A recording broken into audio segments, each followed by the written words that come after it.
से महाराष्ट्र के television channel पर कोई और खबर नहीं बताई जा रही है। पिछले 5 घंटों से हम देख रहे हैं कि लगातार नवाब मलिक को ईडी ने बुलाया है।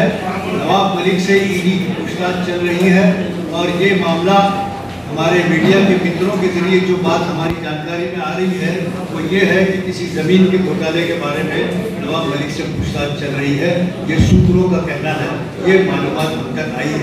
ईडी ने कोई हमें ऑफिशियल समन्स देकर किस प्रकरण के बारे में क्या कागजात के साथ उपस्थित होना है ऐसी कोई जानकारी हमारे पास नहीं है। मगर फिर भी हम ईडी के ऊपर विश्वास रखेंगे कि ईडी कोई गैर कानूनी काम नहीं करेगा।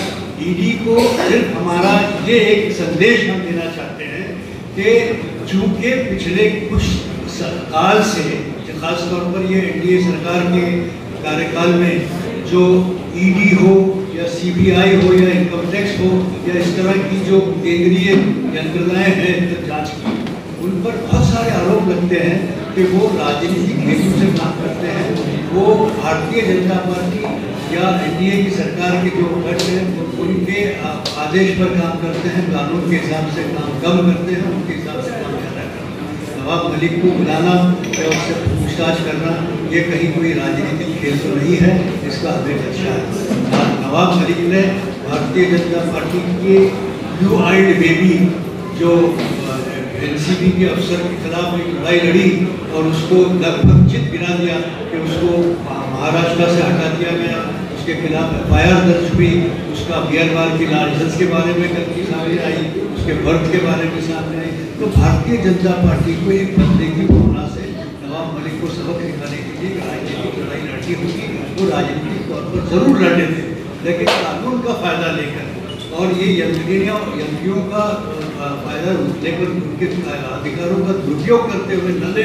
हमारी विनती है कि ईडी जो है वो इस तरह के गैर कानूनी कामों में किसी तरह की मदद न करे किसी राजनीतिक पक्ष को, और नवाब मलिक को समझ दिया जाएगा।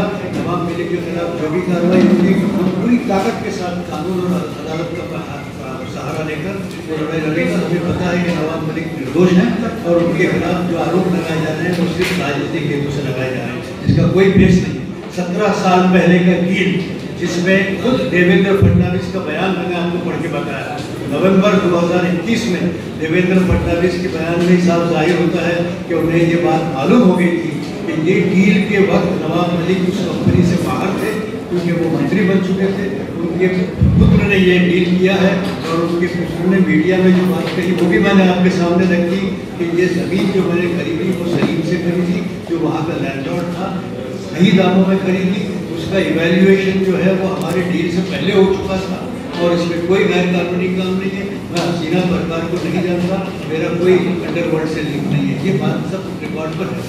हम उसके बाद भी अगर आप चाहते हो कि इसको उछाला जाए कि नवाब मलिक के डाउन से लिंक है या नवाब मलिक ने गैर कानूनी काम किया, मनी लॉन्ड्रिंग किया, तो ये ना कोई इख्तियार नहीं है। इसकी ईमानदारी से जाँच करें और मुझे विश्वास है कि आपको इस बात का यकीन हो जाएगा कि इसका कोई गुनाह नहीं।